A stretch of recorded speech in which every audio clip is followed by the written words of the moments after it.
You know what it is. That's right. It's time to talk money with your money nerd and financial coach. Now, tighten those purse strings and open those ears. It's the Money Talk with Tiff podcast. Hey, and welcome to another episode of Tiffany's Take, where I answer your questions right here on the podcast. So if you want your question answered, go to www.moneytalkwitht.com/ask Tiffany, and I'll be more than happy to answer. So for today, I wanted to shed light on an issue. Since we're coming up on the end of the year, most people like to donate to charities. There's a few reasons why you would want to do that. Of course, the tax deduction, but also just doing good work.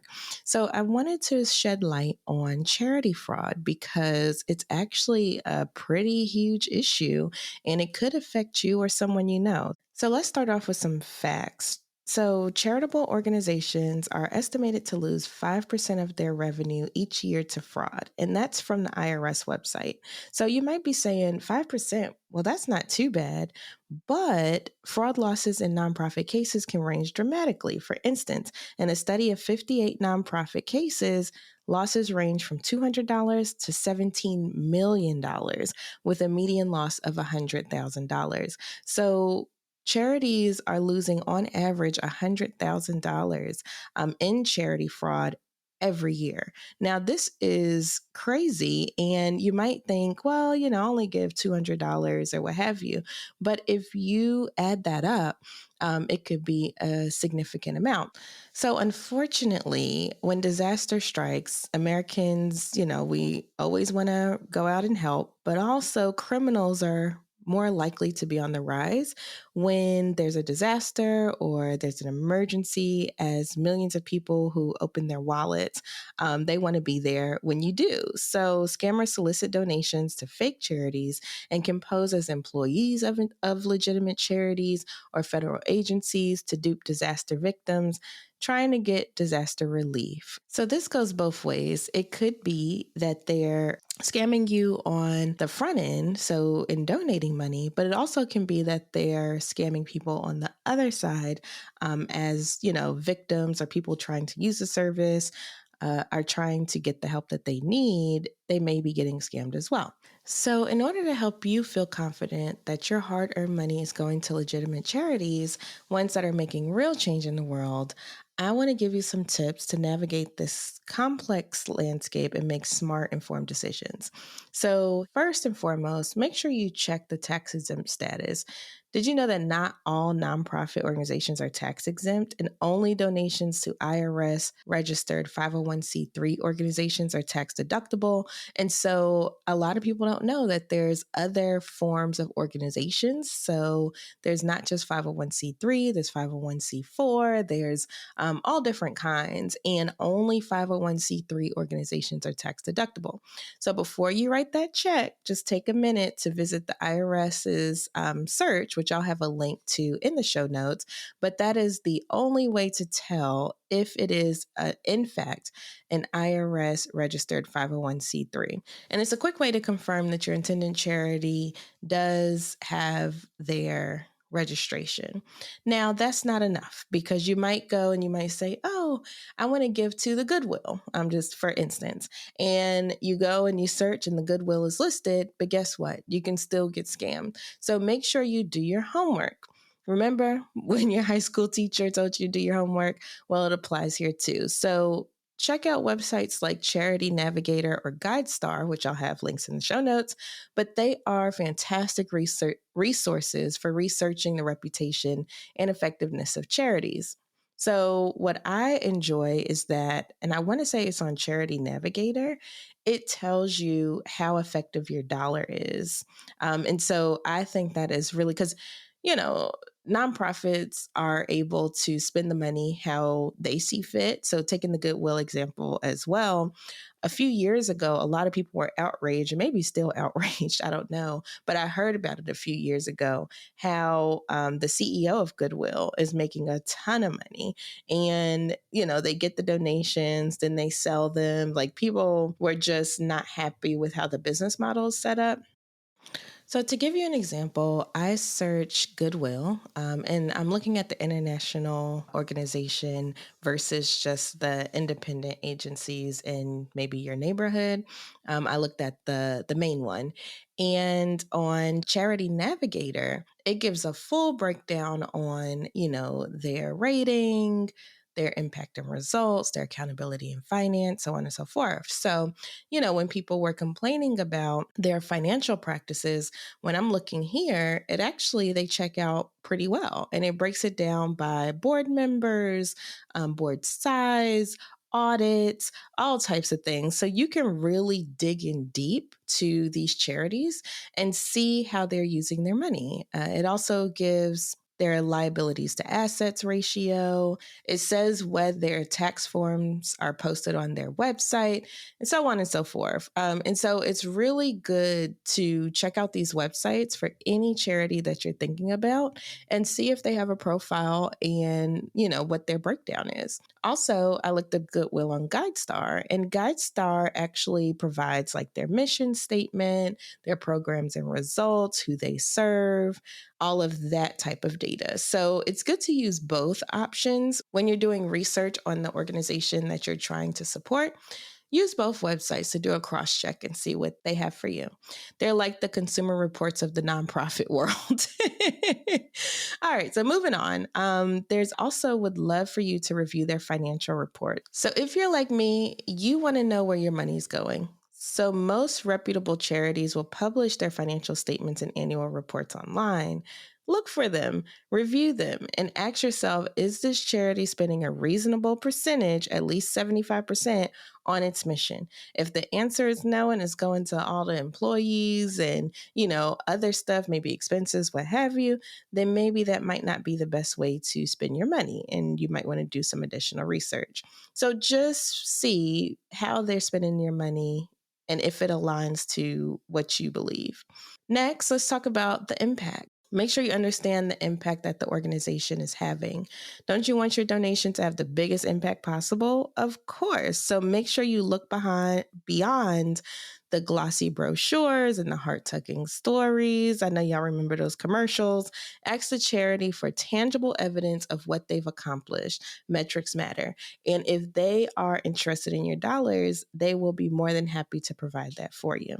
Now, make sure you keep records. Now, this is more than just good housekeeping. It's about protecting yourself. Always ask for and keep a record of your donations. This also is handy when it comes tax time, but this could be a bank statement, a credit card statement, or a written acknowledgement from the charity. You want something proving that you made this donation and it went to the organization that you chose. Next, verify the certifications of the organization. So legitimate charities often have certifications from membership or association organizations. Make sure you verify these. Anybody can post anything on a website, but if you verify, maybe go to the accrediting body or what have you, and then search for the organization there. They most have a database. That's just another layer of assurance that your donation is going to a legitimate place.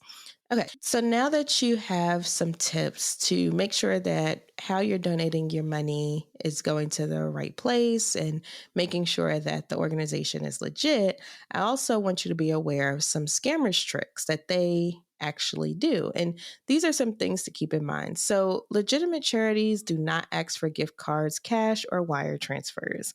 They just do not. So, if anybody asks for that, then it may not be legitimate charity. Now, I have heard of some organizations wanting gift cards. For instance, we have a local organization here, and they are a safe haven for youth that maybe have ran away or what have you. And so they do ask for gift cards to provide to the kids as like an incentive if they have good behavior, they're doing good in school, so on and so forth. So I would say, but typically that is not the case. So if you are going to provide a gift card, make sure that it's in person. That's a way that you can, kind of guard against that scam. So with this particular charity, I actually went up there and talked to a representative, and that's what they told me.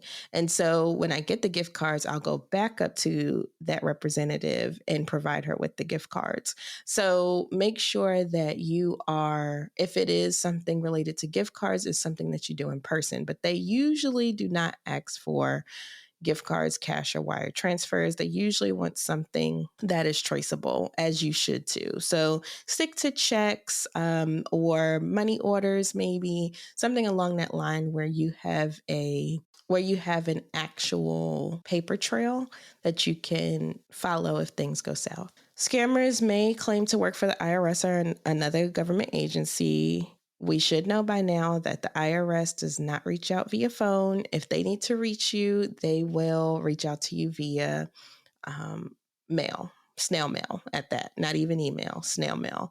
That's the only way that the IRS communicates with you, unless you call them, okay? These may also pose as a representative of a legitimate charity to ask for money or private information from well-intentioned taxpayers. So anytime you get a call from a quote-unquote charity, make sure that you do your due diligence in what I typically do when I get calls like that, and I am interested in donating, I'll hang up and just go to their website, or I'll hang up and call back, the number that they have on their website or what have you. So that way I can make sure that it is from who I think it is, because scammers can change their caller ID and make it appear that they are a legitimate organization calling from a legitimate phone number. So you can never go by, oh, well, this is the right number that they're calling from, because there are ways to change your caller ID. Scammers can make vague and sentimental claims, but give no specifics about how your donation will be used. Make sure you're asking, okay, how exactly is this donation being used? And they should be able to give you an answer. If not, then that may be a red flag. Now, scammers can also set up bogus websites using names that sound like real charities. So if you are on a website, look at the URL at the top. Make sure you're taking a look at what the name really says. Sometimes they'll just throw an extra character in there, or, something that you won't pick up on. So just make sure you are really doing your due diligence when you're on these websites. The best thing to do is check that URL, because you really can't change a URL. So for instance, instead of it being Google, it might be googlesaid.com or something like that. So just make sure that you are on the legit website. And then bogus organizations often claim a donation is tax deductible when it is not. But if you go back to our first tip, you should be able to tell if it is tax deductible or not by using the IRS organization search. And I'll have that link in the show notes. So anyway, I hope that this is helpful for you, because you don't want to have your money go to the wrong cause, especially with these disasters happening. And then also the end of the year coming up, people are trying to get their tax deductions in. Make sure that you are setting yourself up for success and are not giving to a bogus charity, a scammer, or any other ill-intentioned characters.